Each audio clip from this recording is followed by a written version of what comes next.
জুলাই গণঅভ্যুত্থানের সমন্বয়ক বা ছাত্রনেতারা সরকারি থেকে কোনো রাজনৈতিক দলে যোগ দেবে না বলে জানিয়েছেন আইন উপদেষ্টা প্রফেসর ডক্টর আসিফ নজরুল।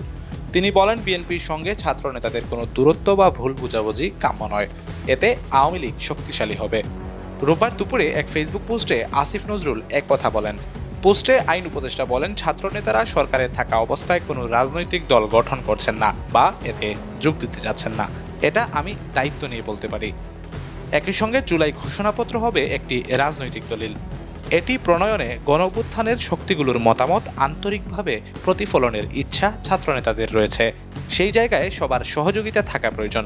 পোস্টে তিনি আরও বলেন, বিএনপির সঙ্গে ছাত্রনেতাদের ভুল বোঝাবুঝি আওয়ামী লীগ নেতাকর্মী ও তাদের দোসরদের কতটা উৎসাহিত ও বেপরোয়া করে তুলতে পারে তার কিছুটা প্রমাণ আমরা গত কয়েকদিনই পেয়েছি। আসিফ নজরুল লেখেন, বিএনপি ও ছাত্রনেতারা এমনকি নির্বাচন কেন্দ্রিক বৃহত্তর সমঝোতার বিষয়েও অনাগ্রহী নন। তাই বিরোধের কোনো কারণ নেই। সবাইকে বরং বুঝতে হবে, ঐক্য ছাড়া আমাদের বিকল্প নেই। Star TV news desk.